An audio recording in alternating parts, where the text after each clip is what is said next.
Jejak di Balik Kabut. Audiobook novel silat. Cerita, Esa Mintarja. Bab 11. Pertempuran tidak dapat dihindarkan lagi. Paksi yang marah itu telah menyerang dengan garangnya, sehingga orang itu berloncatan menghindar. Namun kemudian, orang itu menjadi mapan, sehingga dengan demikian, maka mereka pun telah bertempur dengan sengitnya. Dengan keras orang itu membalas serangan Paksi dengan serangan pula. Beberapa kali orang itu sengaja tidak menghindar dari serangan-serangan Paksi. Tetapi dengan sengaja orang itu justru telah membentur serangan dengan serangan pula. Dengan demikian, baik orang itu maupun Paksi dapat menjajagi kekuatan lawan di samping menjajagi pula tingkat ilmu mereka. Demikianlah, maka pertempuran itu semakin lama menjadi semakin sengit. Mereka berloncatan di atas lereng-lereng berbatu karang di kaki gunung itu. Semakin lama semakin cepat. Benturan-benturan pun menjadi semakin sering terjadi, sehingga jika benturan itu terjadi, maka keduanya beberapa kali terdorong surut.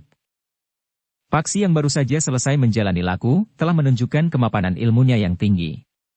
Ternyata menghadapi orang yang mencari Endaru itu, Paksi mampu mengimbanginya. Meskipun orang itu meningkatkan ilmunya semakin tinggi. Bahkan keduanya pun kemudian telah mengungkap tenaga dalam mereka masing-masing. Sehingga dengan demikian, maka pertempuran itu menjadi semakin sengit. Demit kecil. Geram orang itu. Dari mana kau mendapatkan ilmu itu? Paksi tidak menjawab. Tetapi anak muda itu justru bertempur semakin sengit. Dalam pertempuran itu, Paksi justru seakan-akan mendapat kesempatan untuk mencoba kemampuannya. Apa yang telah diwarisinya dari gurunya yang terdahulu, kemudian yang dituangkan oleh Ki Marta Brewok, yang kemudian seakan-akan diuraikan dengan terperinci oleh lukisan-lukisan di dinding goa itu, telah dicoba untuk diuapkan dalam keadaan yang sesungguhnya. Ternyata bahwa Paksi tidak mengecewakan. Ia mampu mengimbangi lawannya yang berilmu tinggi, yang kadang-kadang bergerak cepat seakan-akan tidak berjejak di atas tanah, namun kemudian sepasang kakinya seakan-akan menghunjam dan berakar di dalam bumi. Namun di setiap geraknya, telah menggetarkan udara di seputarnya. Orang itu seakan-akan tidak lagi bergerak berputar, meloncat atau melenting dengan cepat. Tetapi berdiri tegak dan hanya sekedar beringsut setapak-setapak. Namun apapun yang dilakukan oleh orang itu, Paksi masih mampu mengimbanginya. Bahkan ketika orang itu meningkatkan ilmunya, Paksi masih belum dapat dikuasainya. Dengan demikian maka pertempuran pun menjadi semakin sengit. Berganti-ganti keduanya saling menyerang. Benturan-benturan kekuatan terjadi semakin sering, sehingga keduanya saling mendesak dan saling bertahan. Semakin lama mereka bertempur, Paksi menjadi semakin curiga terhadap lawannya. Meskipun kadang-kadang keduanya berdiri berhadapan, namun Paksi masih belum berhasil melihat wajah lawannya dengan jelas. Bahkan kemudian Paksi sempat menduga bahwa orang itu adalah Ki Marta Brewok sendiri yang ingin mengujinya. Tetapi Paksi tidak mau salah duga. Jika ia keliru dan mengira bahwa orang itu tidak bersungguh-sungguh, maka ia akan dapat terjerat dalam kesulitan. Karena itu, maka pertempuran itu menjadi semakin keras. Serangan-serangan mereka mulai menembus pertahanan lawan. Sehingga sekali-sekali seorang di antara mereka terdorong beberapa langkah surut. Bahkan ketika serangan Paksi tepat mengenai dada lawannya, maka orang itu pun terhuyung-huyung sesaat. Namun Paksi telah mengulangi serangannya dengan ayunan kaki mendatar sambil berputar. Kaki Paksi tepat mengenai lambung orang itu, sehingga orang itu benar kehilangan keseimbangannya dan jatuh berguling di tanah. Tetapi ketika Paksi memburunya, maka dengan cepat orang itu meloncat bangkit. Demikian Paksi mengayunkan tangannya ke arah kening, maka orang itu sempat merendahkan diri. Kakinya justru terjulur menyamping menghantam bahu Paksi. Tubuh Paksi bagaikan diputar. Tetapi demikian lawannya mengulangi serangannya, Paksi justru menjatuhkan dirinya dan bergulir menjauh. Namun lawannya tidak melepaskannya. Dengan sigapnya ia meloncat memburu. Namun Paksi justru meluncur dengan cepat. Kakinya memutar tubuhnya, maka lawannya itu pun jatuh terbanting di tanah. Tetapi sekejap kemudian, keduanya telah meloncat melenting berdiri. Keduanya telah bersiap menghadapi segala kemungkinan. Namun ternyata orang yang datang untuk mencari Endaru itu sudah kehilangan kesabaran. Dengan geram ia berkata, "Anak yang tidak tahu diri. Jika kau tetap keras kepala dan tidak mau menyerahkan Endaru itu kepadaku, maka kau akan menyesali nasibmu yang buruk. Kau akan mati dan terkubur di sini tanpa ditunggui oleh orang tuamu. Tetapi Paksi sama sekali tidak menjawab. Dipersiapkannya dirinya untuk menghadapi kemungkinan-kemungkinan yang lebih berat. Sebenarnya lah bahwa tidak terhenti sampai sekian. Mata Paksi yang menjadi setajam mata burung hantu di malam hari melihat lawannya itu mempersiapkan serangan dengan tataran ilmu yang semakin tinggi. Paksi telah mendapat tuntunan yang lengkap dari Ki Marta Brewok. Ia telah melihat dirinya sendiri pada puncak lakunya, mengeterapkan ilmu yang lebih tinggi dari sekedar kekuatan dan kemampuan kewadagan. Paksi pun telah melihat bagaimana ilmu seperti itu diterapkan dalam pertempuran yang sebenarnya. Karena itu, ketika ia melihat lawannya mengatupkan telapak tangannya, maka Paksi pun segera memusatkan nalar budinya, memasuki puncak kemampuannya sebagaimana pernah dilakukannya dalam samadinya. Paksi belum pernah mengeterapkan ilmunya dalam pertempuran yang sebenarnya. Tetapi ia tidak mau begitu saja dihancurkan oleh lawannya dalam benturan ilmu. Karena itu, apapun yang terjadi, Paksi berusaha untuk melindungi diri sebaik-baiknya. Paksi pun kemudian melihat kedua telapak tangan lawannya itu bagaikan membara. Dalam gelap malam, nampak asap putih yang tipis mengepul dari antara kedua telapak tangan itu. Namun dalam pada itu, Paksi pun segera menyilangkan kedua tangan di dadanya. Namun di saat terakhir, Paksi mengangkat kaki kirinya dan mengayunkannya sambil meloncat menyongsong serangan lawannya. Satu benturan ilmu dahsyat telah terjadi. Paksi terlempar beberapa langkah surut. Tubuhnya jatuh terbanting di tanah berbatu padas. Dadanya menjadi sesak seakan tertindih oleh batu hitam sebesar gubuknya itu. Sementara itu, kulitnya yang terluka oleh tajamnya batu-batu padas, terasa menjadi sangat pedih. Tetapi Paksi masih memaksa dirinya untuk bangkit. Ia masih melihat lawannya yang juga terpental jatuh. Namun seperti Paksi orang itu pun berusaha untuk bangkit dengan susah payah. Sejenak kemudian, maka kedua orang itu telah berdiri berhadapan pula. Tetapi keduanya seakan-akan sudah tidak mampu lagi berdiri tegak. Tenaga dan kekuatan mereka telah terkuras habis. Benturan yang terjadi seakan-akan membakar isi dada mereka, memusnahkan tenaga yang tersimpan di dalam diri mereka. Kau anak iblis. Geram orang itu. Ternyata kali ini kau mampu mengimbangi ilmuku. Tetapi jangan tertawa lebih dahulu. Pada suatu saat aku akan datang untuk membunuhmu jika kau tidak mau memberikan Endaru itu kepadaku. Paksi tidak menjawab, nafasnya terengah-engah. Bahkan hampir saja ia tidak dapat bertahan untuk tetap berdiri. Tetapi Paksi tidak mau jatuh di hadapan lawannya. Ia harus tetap bersiap menghadapi segala kemungkinan dengan sisa-sisa tenaga yang ada padanya. Orang yang datang kepadanya, agar Paksi memberikan Endaru yang dianggapnya telah dimilikinya itu melangkah surut. Ternyata orang itu pun nampaknya menjadi sangat lemah. Meskipun demikian, ia masih berkata lantang. Tunggu. Dalam waktu dekat aku akan kembali. Namun kedua orang yang sudah hampir kehabisan tenaga itu terkejut. Tiba-tiba saja mereka mendengar suara orang tertawa. Tidak terlalu keras. Namun cukup menggetarkan udara malam di lereng gunung itu. Ketika keduanya berpaling, maka mereka melihat Ki Marta Brewok bergerak selangkah demi selangkah mendekati Paksi. Namun kemudian ia pun berhenti sambil berkata kepada orang yang baru saja bertempur melawan Paksi. Jadi kau ganggu anakku, hi? Kau siapa? Bertanya orang itu. Aku yang telah memelihara anak ini. Itulah agaknya hatiku selalu merasa berdebar-debar. Sebenarnya malam ini aku tidak berniat datang kemari. Tetapi ternyata kau di sini sekarang. Nah, jika kau memang seorang yang berilmu tinggi, kau jangan hanya berani mengganggu anak-anak. Sekarang, biarlah yang tua berhadapan dengan yang tua. Orang yang datang mencari Endaru itu mengumpat. Katanya, kau akan memanfaatkan saat aku kelelahan. Baiklah. Aku terima tantanganmu. Tetapi tidak sekarang. Bagus. Tetapi jangan datang seperti seorang pencuri justru saat aku tidak ada di sini. Bagaimana aku tahu bahwa kau ada di sini? Bertanyalah kepada anakku. Jika aku tidak ada, jangan mengganggu anak-anak. Biarlah ia bermain sesuai dengan caranya. Kita yang tua akan berhadapan dengan cara orang-orang tua. Jangan menyesal jika aku datang pada kesempatan lain. Persoalan kita akan kita selesaikan dengan cara orang tua. Sekarang pergilah sebelum aku menjadi semakin muak melihatmu.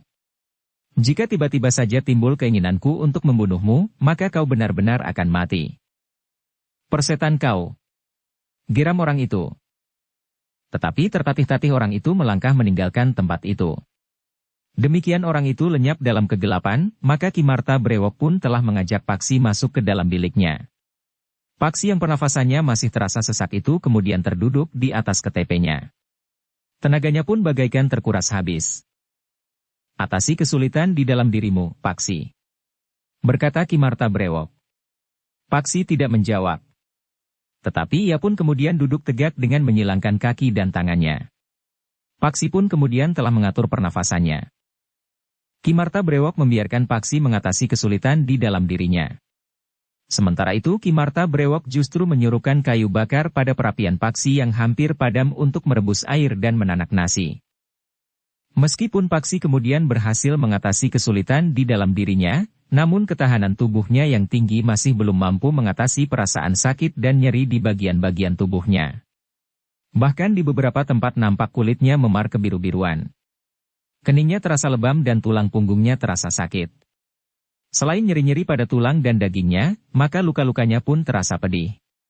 Ketika ia terbanting jatuh, maka batu-batu padas telah menggores kulitnya yang tidak menjadi kebal. Menjelang fajar, Paksi pun mengakhiri usahanya mengatasi kesulitan di dalam dirinya. Ketika ia kemudian bangkit, ia tidak melihat Kimarta Brewok.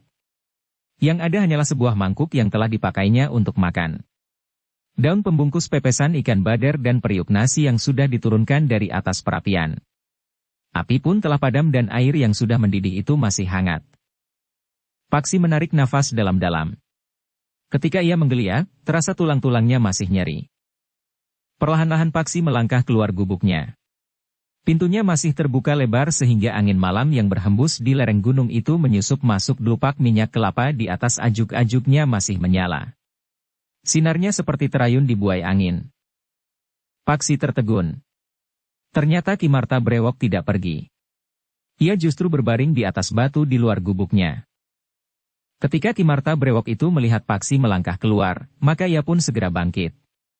Dengan nada dalam ia bertanya, "Bagaimana keadaanmu, Paksi?" Paksi menarik nafas dalam-dalam. Katanya, "Sudah menjadi semakin baik, Kimarta." "Bagus. Sebenarnya aku mempunyai keperluan lain malam ini. Tetapi aku harus menunggu, apakah kau berhasil mengatasi kesulitan di dalam dirimu?" "Tetapi tulang-tulangku masih terasa nyeri, Kimarta." Kimarta Brewok itu pun kemudian mengambil sebutir obat yang dibungkus dengan selembar kelaras daun pisang. "Setelah kau makan nasi, maka makanlah obat ini. Mudah-mudahan keadaanmu bertambah baik." "Terima kasih," desis Paksi sambil menerima obat itu. "Nah, sekarang aku akan pergi. Selanjutnya kau akan dapat mengatasi keadaanmu dengan baik." Orang itu tidak akan kembali dalam waktu dekat, karena ia juga mengalami kesulitan di dalam dirinya sebagaimana kau alami. Seandainya ia ingin datang lagi, maka ia akan datang setelah keadaanmu pulih kembali. Paksi mengangguk. Sementara itu Kimarta Brewok berkata lebih lanjut, "Paksi, jika orang itu datang lagi, aku kira kau akan dapat mengatasinya. Jika kau mampu mengungkit lebih dalam tenaga yang tersimpan di dalam dirimu, maka kekuatan ilmumu akan menjadi semakin besar. Kau harus lebih memahami kekuatanmu yang berlandaskan pada pijakan bumi. Api yang mengalir dan menghangatkan darahmu. Udara yang berhembus di dalam dadamu dan air yang menggerahkan dan menyegarkan tubuh serta otakmu. Tetapi ingat, bahwa api, udara dan air bahkan bumi akan dapat melambungkan kemampuanmu, tetapi tanpa memahami wataknya dengan baik, maka dalam keseimbangan yang goyah, justru akan dapat menimbulkan malapetaka pada dirimu. Karena itu, setelah kau selesai menjalani laku, bukan berarti bahwa segala-galanya telah selesai. Masih banyak sekali yang harus kau kerjakan." Paksi mengangguk-angguk kecil. Dengan nada dalam ia pun berkata, "Baiklah, Kimarta. Aku akan mencobanya." Kimarta Brewok itu pun kemudian menengadahkan wajahnya. Cahaya merah menjadi semakin menyala di langit. Karena itu, maka katanya, "Sudahlah. Aku tidak ingin terlambat. Makanlah obat yang aku berikan itu setelah kau makan nasi.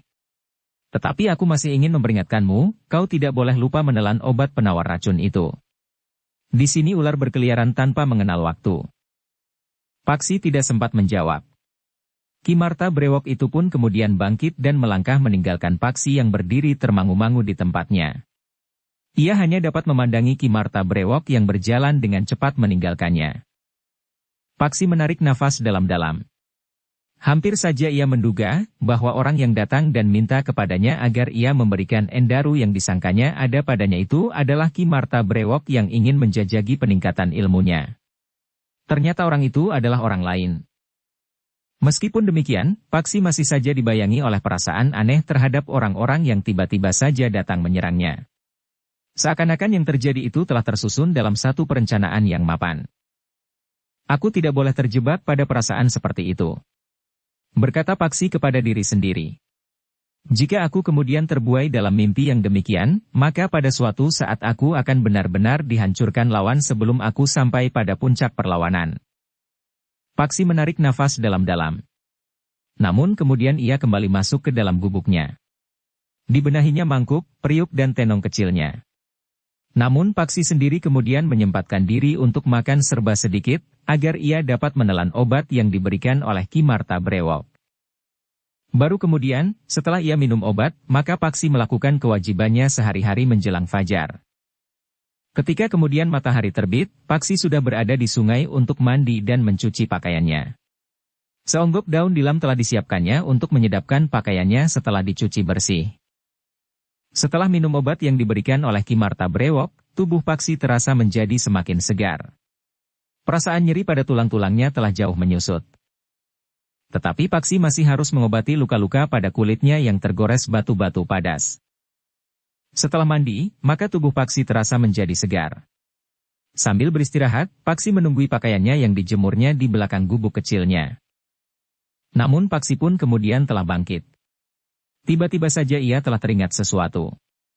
Diambilnya tongkat kayunya yang diberikan oleh pengemis ketika ia harus bertempur melawan orang-orang yang garang di sebuah kedai nasi. Sejenak Paksi merenungi tongkatnya itu. Namun kemudian, Paksi pun mulai menimang-nimang tongkatnya. Aku akan pergi ke goa itu, berkata Paksi tiba-tiba saja kepada diri sendiri.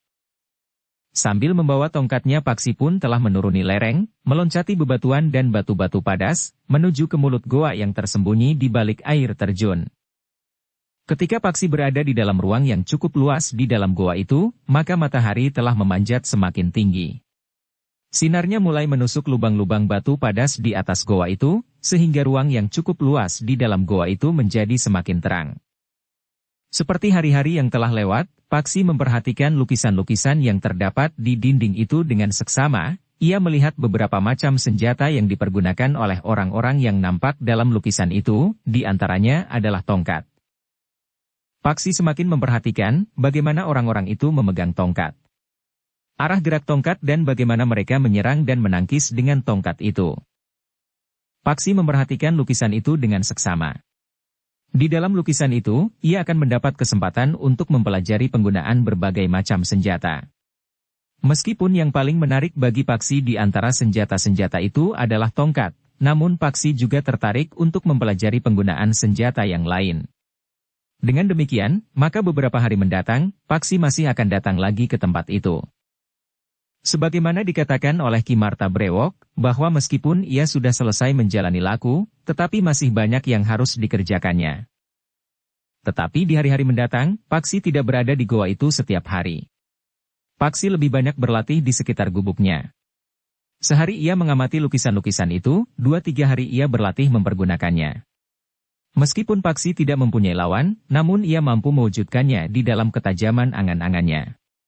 Bahkan di malam hari, jika Ki Marta Brewok kebetulan datang ke gubuknya, ia tidak berkeberatan untuk membantu Paksi mematangkan latihan-latihan penggunaan senjata. Kau harus mematangkan bersama-sama, Paksi, berkata Ki Marta Brewok.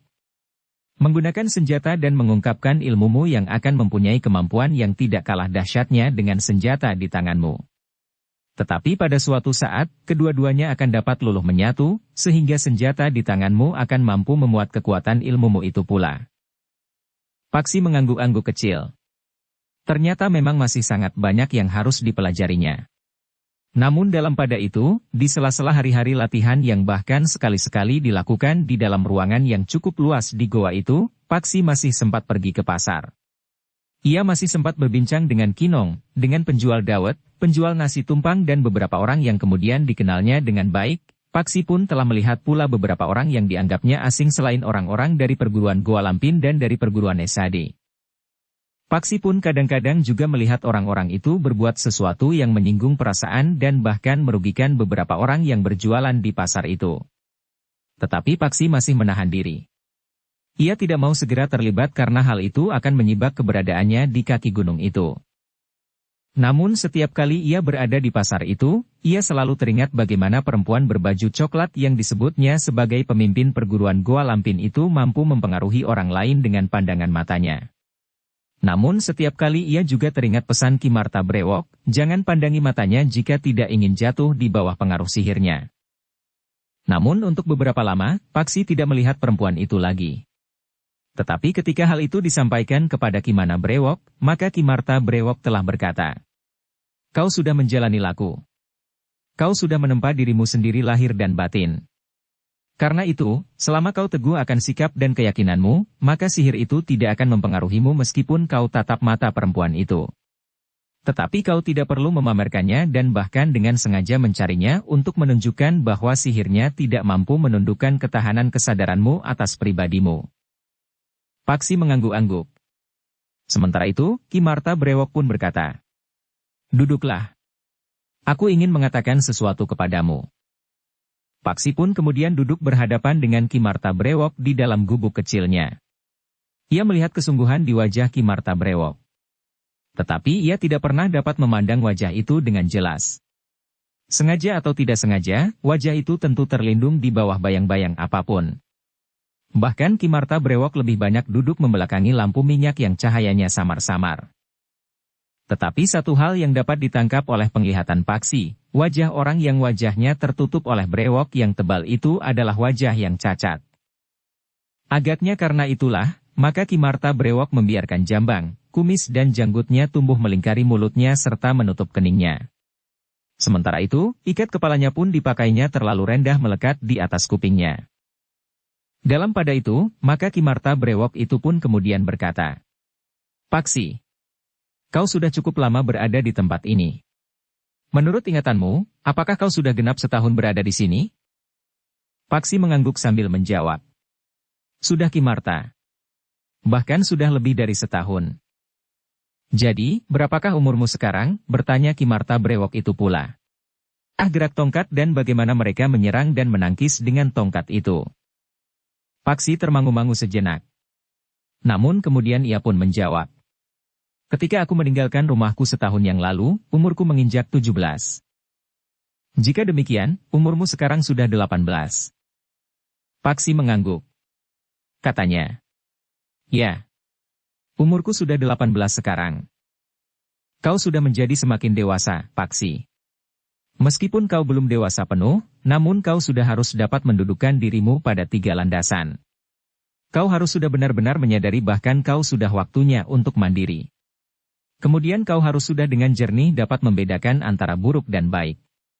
Selanjutnya, kau sudah harus mempertanggungjawabkan sikap dan tingkah lakumu. Baik kepada dirimu sendiri, kepada sesamamu dan kepada Yang Maha Agung." Paksi mengangguk-angguk. Sementara Ki Marta Brewok itu pun berkata selanjutnya, "Paksi, sudah tentu aku tidak akan selalu bersamamu, sebagaimana kau tidak akan dapat selamanya bergantung kepadaku. Aku merasa bahwa bekal yang aku berikan kepadamu sudah cukup. Selanjutnya segala sesuatunya tergantung kepada dirimu sendiri. Karena itu, untuk selanjutnya aku akan menjadi semakin jarang datang ke gubuk ini. Bahkan aku tidak dapat mengatakan, apakah aku masih sempat atau tidak. Karena itu, segala sesuatunya terserah kepadamu. Apakah kau masih merasa perlu untuk tinggal lebih lama lagi atau tidak? Mungkin sebulan 2 bulan. Tetapi mungkin kau memandang perlu untuk tinggal lebih lama lagi. Segalanya terserah kepadamu. Kalau kau masih terikat oleh goa itu, lakukanlah. Mungkin masih ada yang dapat kau sadap pada dinding goa itu. Tetapi jika kau merasa perlu untuk meninggalkan tempat ini dan mencari cincin bermata 3 butir batu akik itu, lakukanlah. Paksi mengangguk-angguk. Katanya, aku hanya dapat mengucapkan terima kasih, Ki Marta. Namun perkenankan aku mohon. Sebenarnya sudah lama aku ingin menyampaikan permohonan ini. Apa yang akan kau minta? Apakah aku diperkenankan menyebut Ki Marta sebagai guruku? Aku pernah berguru kepada seseorang. Tetapi karena aku harus pergi dari rumah dan meninggalkan keluargaku, maka hubunganku dengan guruku telah terputus. Tetapi aku masih tetap menganggapnya sebagai guruku. Jika Ki Marta berkenan, maka aku akan merasa mempunyai 2 orang guru. Ki Marta brewok tertawa. Katanya, itu terserah saja kepadamu. Tetapi rasa-rasanya jantungku seperti digelitik jika seseorang memanggilku guru. Karena itu, aku tidak berkeberatan jika kau menganggap aku sebagai gurumu. Tetapi panggil aku Ki Marta begitu saja. Paksi memandang Ki Marta brewok sekilas. Katanya, aku mengucapkan terima kasih. Tetapi aku merasa lebih mantap jika aku diperkenankan memanggil guru. Terserah saja kepadamu. Berkata Ki Marta brewok kemudian. Tetapi jika kita tidak bertemu lagi, maka kau tidak akan mempunyai kesempatan menyebutku guru. Bukankah aku harus datang ke alun-alun Pajang jika aku sudah menemukan cincin itu? Ki Marta brewok tertawa pula. Katanya, terserah saja kepadamu, aku tidak berkeberatan. Terima kasih, guru. Berkata Paksi kemudian. Tetapi jika aku boleh bertanya, kemana guru akan pergi selanjutnya? Aku tidak dapat mengatakan kepadamu, Paksi. Tetapi aku masih mengemban berbagai tugas yang penting. Meskipun demikian, jika ada kesempatan aku masih akan berusaha menemuimu meskipun aku tidak tahu, kau pergi kemana jika kau pada suatu saat meninggalkan tempat ini. Paksi menarik nafas dalam-dalam. Katanya, aku memang masih akan mengembara. Mungkin untuk waktu yang masih panjang. Hati-hatilah. Jangan sampai tersesat ke mulut Batara Kala yang selalu menganga menunggu mangsa. Padahal apapun akan ditelannya, terutama mereka yang memang sudah termasuk dalam kumpulan orang-orang yang mempunyai ciri tertentu. Paksi mengangguk-angguk. Katanya, aku pernah mendengar dongeng itu. Kau harus menerjemahkan dengan benar. Paksi mengangguk-angguk. Nah, aku kira pekerjaan di sini sebagian besar sudah selesai. Karena itu, aku akan minta diri karena mungkin aku tidak akan kembali lagi kemari. Kenapa sebagian besar, guru? Memang belum tuntas. Kau sendirilah yang akan menuntaskannya. Jawab Ki Marta brewok. Aku hanya dapat mengucapkan terima kasih. Semoga Yang Maha Agung selalu menyertai guru. Ki Marta brewok tersenyum. Katanya, kita akan selalu berdoa. Jika kita bersungguh-sungguh, maka doa kita akan didengarnya. Paksi mengangguk-angguk. Tetapi bagaimanapun juga, terasa jantungnya berdegup semakin cepat. Kepergian Ki Marta brewok tentu akan membekas di dalam hatinya, meskipun di hari-hari terakhir Ki Marta brewok sudah jarang-jarang mengunjunginya. Demikianlah Ki Marta brewok pun telah minta diri sekali lagi. Ia benar-benar akan meninggalkan Paksi di gubuk kecilnya, jauh dari rumahnya, jauh dari sanak kadangnya. Ketika Ki Marta brewok menepuk bahu anak muda itu, terasa mata Paksi menjadi panas. Demikianlah, maka malam itu Ki Marta brewok telah meninggalkan Paksi seorang diri. Paksi yang melepaskan kepergian Ki Marta brewok itu di depan gubuknya, memandanginya sampai orang itu hilang dalam kegelapan. Sudah puluhan kali, bahkan ratusan kali ia memandangi punggung Ki Marta brewok. Namun malam itu rasa-rasanya ia telah kehilangan orang yang dianggap sebagai gurunya. 2 kali Paksi terpisah dari guru yang membimbingnya. Tetapi sejenak kemudian, Paksi teringat pesan Ki Marta brewok. Karena umurnya sudah 18, maka ia harus sudah mendudukkan dirinya pada 3 alas. Di antaranya adalah kemandirian. Paksi menarik nafas dalam-dalam. Ketika kemudian Ki Marta brewok hilang dari pandangan matanya menyusup ke dalam kegelapan, maka Paksi pun masuk kembali ke dalam gubuk kecilnya. Paksi bahkan telah memadamkan lampu minyaknya. Kemudian berbaring di atas ketepenya di dalam gelap. Tetapi ternyata sampai dini hari Paksi tidak dapat tidur sama sekali. Ia sempat mengenang pertemuannya dengan orang yang mengaku bernama Marta brewok itu. Waktu itu, lebih dari setahun yang lalu, seleret sinar seakan-akan jatuh dari langit. Dan Ki Marta Brewok itu menggiringnya untuk datang ke tempat terpencil itu. Di dini hari Paksi sudah bangun. Ia masih mempunyai sedikit waktu untuk menyalakan perapian. Sementara itu, Paksi pun segera berbenah diri seperti kebiasaannya setiap hari. Ketika fajar menyingsing, Paksi telah memadamkan apinya. Air yang dijerangnya sudah mendidih. Sebelum pergi ke sungai, Paksi sempat meneguk minuman hangatnya. Nasinya masih utuh. Biasanya Ki Marta Brewok ikut makan bersamanya.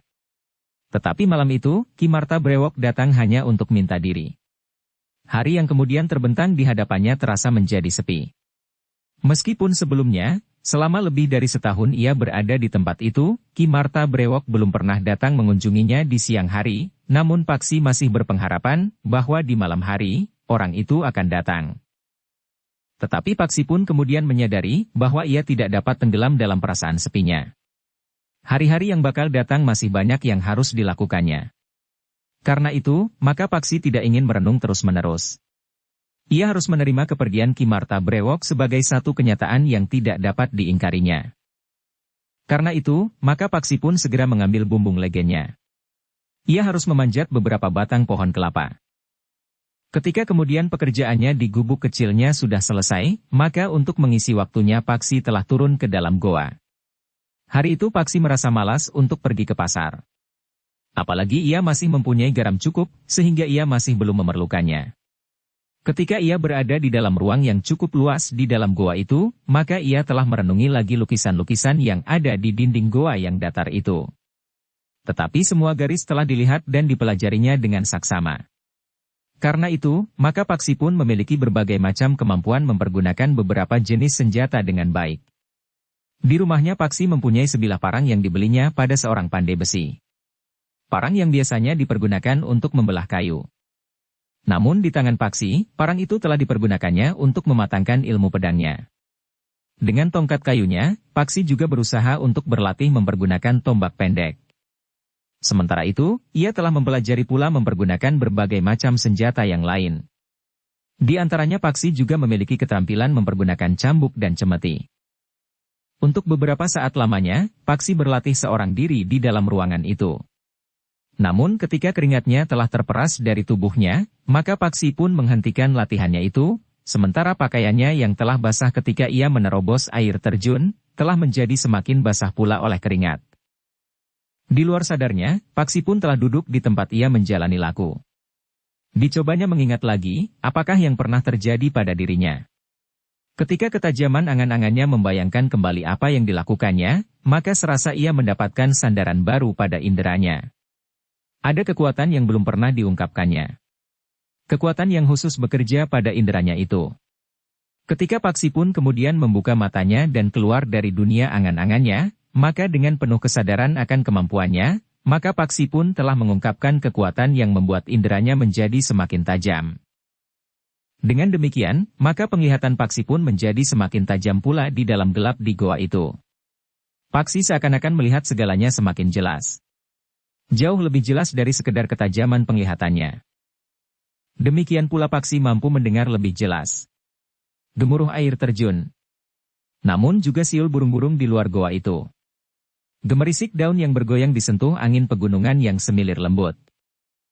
Paksi menarik nafas dalam-dalam. Anak muda itu sadar bahwa ia telah mampu membangun Aji Sapta Pandulu dan Aji Sapta Pangrungu. Dengan demikian, maka Paksi pun sadar pula bahwa ia juga akan dapat membangunkan ilmunya untuk mempertajam inderanya yang lain jika diperlukannya. Setiap kali Paksi menyadari kelebihan yang ada di dalam dirinya, maka Paksi selalu merasa betapa ia berhutang budi kepada Ki Marta Brewok. Tetapi sejalan dengan itu, ia pun selalu ingat akan pesan-pesannya, bahwa setiap yang dimiliki itu adalah kurnia. Apalagi kelebihan dari sesamanya. Karena itu maka ia pun harus menempatkan dirinya di jalan yang dikehendakinya. Paksi menarik nafas dalam-dalam. Di dalam kegelapan ia menengadahkan wajahnya. Di dalam hati Paksi memohon agar nalar budinya tidak terlepas dari kendali kesadaran diri akan keberadaannya, kelebihannya serta sangkan paraning dumadi, sehingga dapat tercermin pada sikap dan tingkah lakunya. Tiba-tiba saja terngiang di telinganya kata-kata orang yang datang untuk mencari Endaru itu, hubungan antara ilmu dan amal. Sejenak Paksi merenung. Namun kemudian Paksi itu pun melangkah ke mulut goa. Sejenak kemudian Paksi sudah berada di gubuk kecilnya. Ia sudah berganti pakaian-pakaiannya yang basah sudah dicucinya.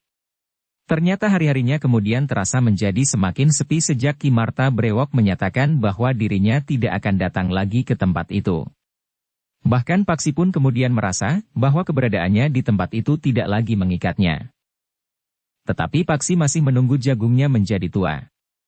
Rasa-rasanya ia akan mendapatkan kepuasan tersendiri untuk memetiknya, sementara padi gaga yang ditanamnya juga sudah mulai berbunga, sehingga ia merasa masih ada keterikatan dengan tempat itu.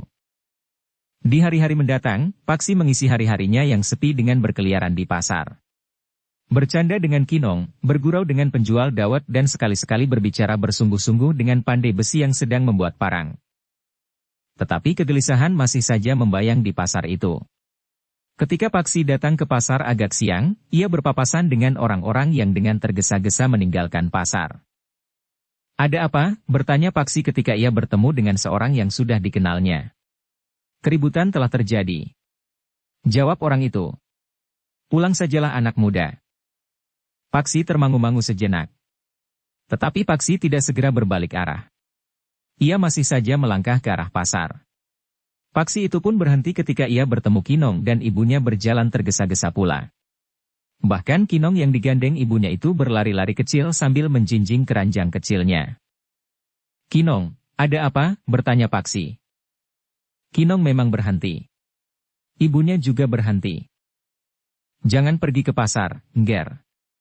Agaknya akan terjadi keributan lagi." Paksi mengerutkan dahinya, sementara Kinong pun berkata selanjutnya. "Ada 2 orang berkuda yang datang ke pasar itu. Tetapi selain mereka telah ada pula 2 orang yang sudah berada di sekitar tempat ini beberapa hari yang lalu. Orang yang sering makan tetapi tidak membayar penuh itu." Paksi mengangguk-angguk. Katanya, "Biarlah aku ingin melihat apa yang akan terjadi." "Jangan, Ger," cegah Ibu Kinong. "Nanti kau akan terjerat dalam peristiwa yang tidak kau ketahui ujung pangkalnya. Bahkan mungkin kau akan cedera karenanya, sementara kau tidak mempunyai sangkut paut dengan mereka." Paksi termangu-mangu sejenak. Namun kemudian ia pun menjawab, "Aku akan melihat dari kejauhan. Aku tentu tidak akan berani mendekat. Tetapi kau harus berhati-hati, Ger. Sebenarnya kau tidak menuruti keingintahuanmu itu.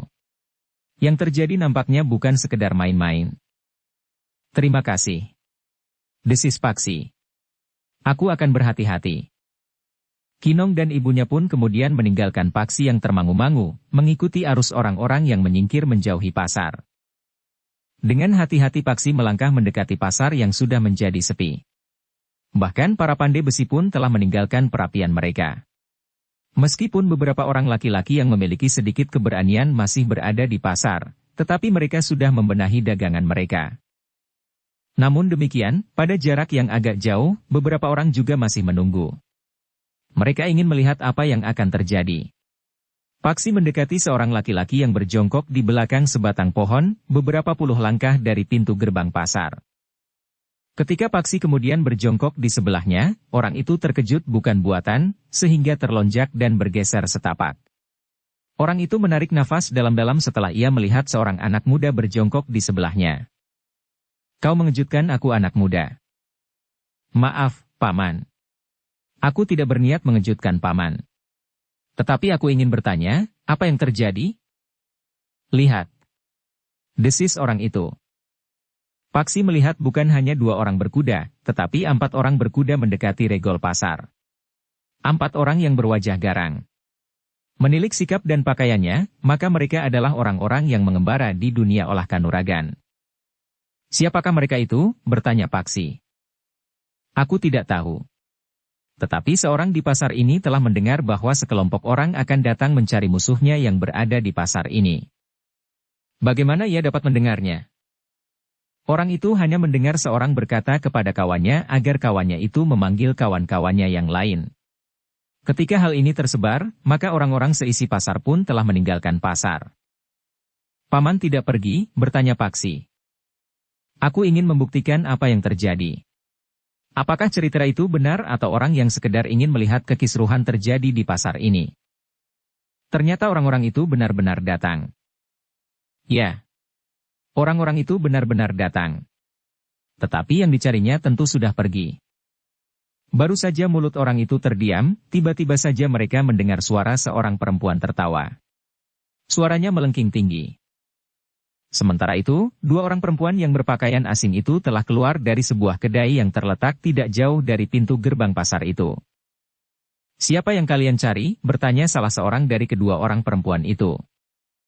Keempat orang berkuda itu termangu-mangu sejenak.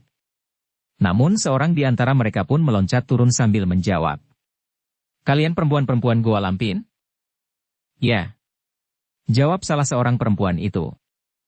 "Siapakah di antara kalian yang telah melukai adikku?" "Bukan kami. Tetapi saudara kami." "Bukankah kalian datang dari alas Tegal Arang di pinggir Kali Praga?" "Ya." "Saudara kami telah melukainya karena adik seperguruanmu itu tidak mau mendengarkannya. Seharusnya adikmu tidak berkeliaran di tempat ini. Daerah ini tertutup bagi orang asing, karena daerah ini menjadi daerah perburuan kami.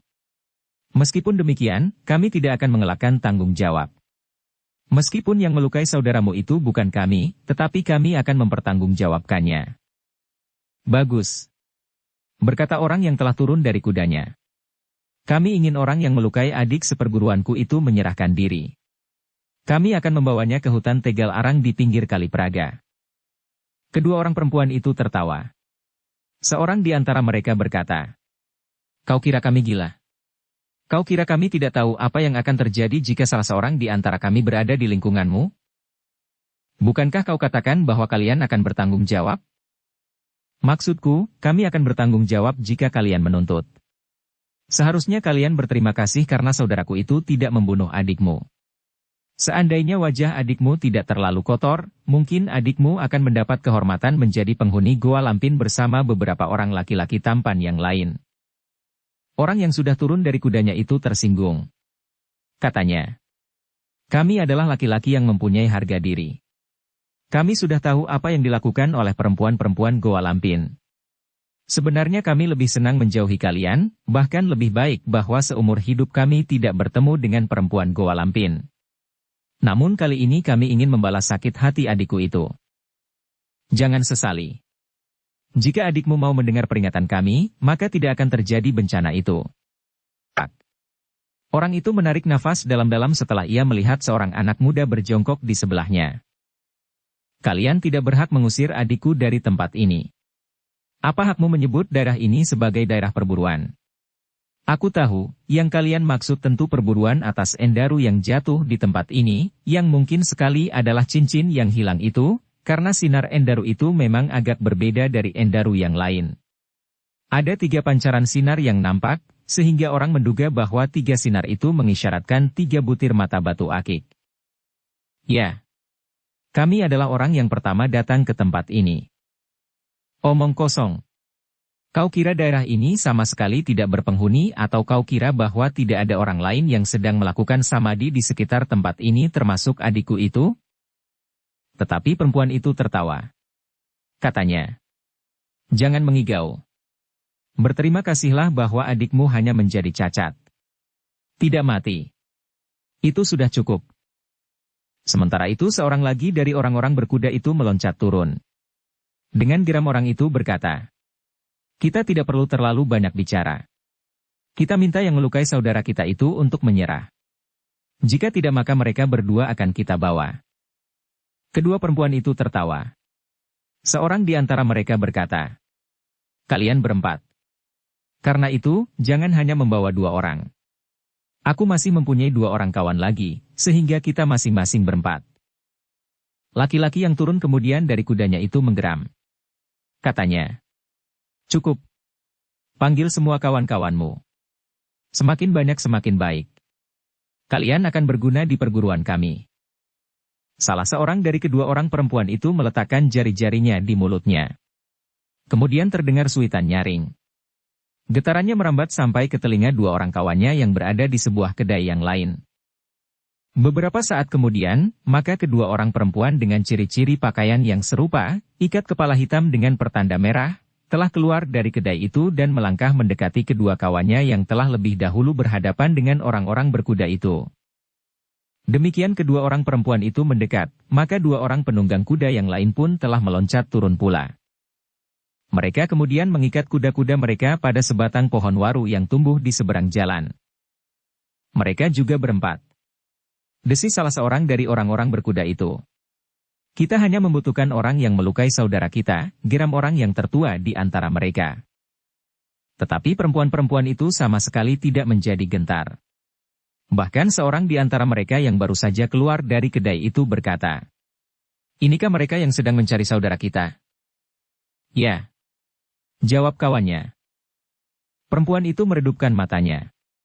Kemudian katanya, "Urungkan saja niatmu.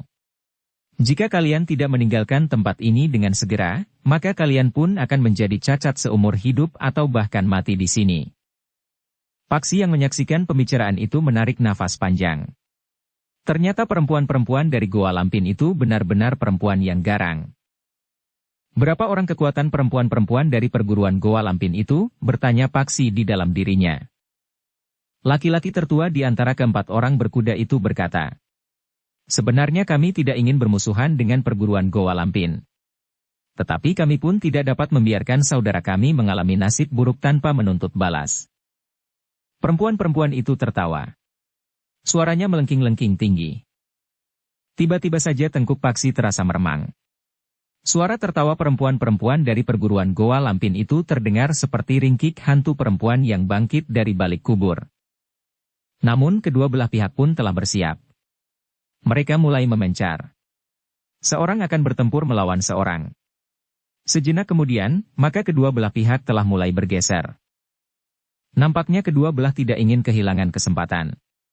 Karena itu, maka orang-orang yang terlibat dalam pertempuran itu telah menggenggam senjata mereka masing-masing.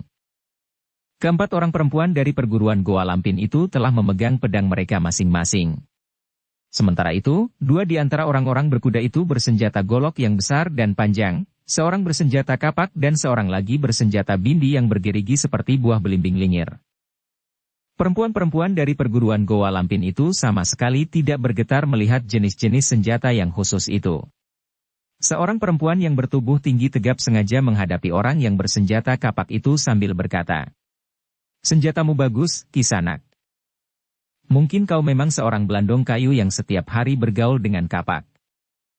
"Ya," jawab orang yang bersenjata kapak itu. "Aku memang seorang belandong kayu. Tetapi aku sanggup untuk membelah bukan saja balok-balok kayu, tetapi tubuh orang-orang yang telah menghina aku atau perguruanku." Perempuan yang bertubuh tinggi tegap itu tertawa. Katanya, "Sudahlah, jangan membual. Bersiaplah. Kalian akan mengalami nasib yang sama seperti saudaramu itu. Bahkan siapapun yang berani mengganggu tugas kami di sini mencari cincin pusaka yang hilang itu, akan kami singkirkan. Tidak seorang pun yang pantas mendapat hak seperti itu. Jika kau sedang mencarinya, lakukanlah. Tetapi biarlah orang lain juga melakukan." "Tidak. Aku peringatkan sekali lagi. Tidak ada orang lain yang dapat melakukannya di sini." Laki-laki yang lain ternyata tidak sabar lagi. Dengan geram seorang berkata, "Kita akan menyelesaikan mereka secepatnya." Perempuan-perempuan itu tertawa. Namun suara tertawa mereka pun segera terputus ketika seorang di antara laki-laki berkuda itu mulai memutar senjata dan bergeser maju. Bahkan seorang yang lain telah menjulurkan senjatanya pula menggapai tubuh perempuan yang sangat menjengkelkannya itu. Tetapi perempuan-perempuan dari Goa Lampin itu pun dengan cepat mengelak. Bahkan mereka pun segera bergeser saling menjauh. Dengan demikian, maka sejenak kemudian, pertempuran pun telah terjadi antara orang-orang dari perguruan Goa Lampin dan orang-orang yang datang dari alas Tegal Arang. Paksi yang menyaksikan pertempuran itu dari jarak yang agak jauh menjadi berdebar-debar. Ternyata orang-orang dari berbagai perguruan telah terlibat dalam usaha pencarian cincin yang bermata 3 butir batu akik itu. Semakin lama tentu akan menjadi semakin banyak, berkata Paksi di dalam hatinya. Namun Paksi justru yakin bahwa cincin itu tidak akan jatuh dari langit. Seandainya cincin itu ada di sekitar tempat itu, keberadaannya tentu bukan bersamaan dengan jatuhnya Endaru yang dilihat oleh beberapa orang itu. Bahkan ada yang mengatakan bahwa Endaru itu bercahaya dalam 3 warna. Namun benturan-benturan itu telah benar-benar terjadi. Orang yang berjongkok di samping Paksi menyaksikan pertempuran itu dengan tubuh gemetar. Bahkan kemudian ia pun beringsut sambil berkata perlahan. Aku akan pergi saja. Aku takut. Paksi tidak dapat menghalanginya jika orang itu memang takut melihat pertempuran yang menjadi semakin sengit. Senjata pun mulai beradu. Bunga api pun telah memercik di setiap benturan senjata yang terjadi. Namun ternyata masih juga ada beberapa orang yang bertahan untuk menyaksikan pertempuran itu. Paksi pun kemudian memperhatikan orang-orang yang bertempur itu dengan saksama. Namun ternyata Paksi yang mampu menilai ilmu dari orang-orang yang bertempur itu masih dapat menengadahkan dadanya. Paksi masih meyakini bahwa ilmu dan kemampuannya masih jauh lebih tinggi dari orang-orang Goa Lampin maupun dari Alas Tegal Arang. Namun Paksi pun menyadari bahwa ia tidak boleh menyombongkan dirinya. Karena betapapun tinggi ilmu seseorang, tetapi orang itu tentu masih mempunyai kelemahan. Pertempuran itu pun semakin lama menjadi semakin sengit. Kedua belah pihak telah meningkatkan kemampuan mereka sampai ke puncak. Namun beberapa saat kemudian, maka Paksi pun melihat bahwa orang-orang dari Alas Tegal Arang itu memiliki kekuatan yang pada dasarnya lebih besar dari orang-orang Goa Lampin. Karena itu, maka perlahan-lahan orang-orang Goa Lampin pun mulai terdesak. Meskipun mereka mampu bergerak cepat, namun ternyata sulit bagi mereka untuk mengatasi kemampuan orang-orang dari Alas Tegal Arang. Orang dari Alas Tegal Arang di pinggir Kali Praga yang bersenjata kapak itu pun telah mendesak lawannya pula. Sulit bagi lawannya untuk menahan ayunan kapak yang besar itu. Jika perempuan dari Goa Lampin itu mencoba membentur ayunan kapak lawannya, maka ia harus mengerahkan tenaganya untuk menahan agar senjatanya tidak terlepas. Kawan-kawannya yang lain pun harus mengerahkan segenap kekuatan dan kemampuan mereka untuk menahan arus serangan lawannya. Paksi yang menyaksikan pertempuran itu mengerutkan dahinya. Orang-orang dari Alas Tegal Arang itu semakin mendesak lawannya. Bahkan tiba-tiba saja seorang di antara perempuan dari perguruan Goa Lampin itu menjerit. Namun kemudian perempuan itu berteriak marah. Aku bunuh kau. Ternyata senjata lawannya mampu menggapai kulitnya, sehingga segores luka telah menganga di lengannya. Namun justru karena darah telah mulai menitik dari lukanya, maka lawannya berusaha untuk semakin menekannya. Ternyata orang-orang Goa Lampin itu semakin mengalami kesulitan. Sementara itu, Paksi yang menyaksikan pertempuran itu dari kejauhan menduga bahwa dalam keadaan yang rumit, perempuan yang pernah dilihatnya dengan mengenakan baju coklat itu akan datang lagi menolong murid-muridnya. Tetapi Paksi salah duga. Dalam keadaan yang sulit, salah seorang perempuan dari Goa Lampin itu telah membunyikan isyarat. Suitan nyaring telah terdengar lagi dengan irama yang berbeda. Namun dalam pada itu, seorang lagi dari antara mereka telah berteriak kesakitan. Namun kemudian mengumpat kasar meskipun ia seorang perempuan. Ternyata ujung senjata lawannya telah menyentuh pundaknya. Tetapi lawannya tidak membiarkannya mengambil jarak. Ketika perempuan itu meloncat menjauh, lawannya telah memburunya. Sekali lagi senjatanya terjulur lurus menggapai lambung. Perempuan itu terdorong surut. Darah mengalir dengan derasnya dari luka di lambungnya. Bersambung ke bab 12. Dukung kami dengan subscribe, follow, like, komen dan share. Terima kasih.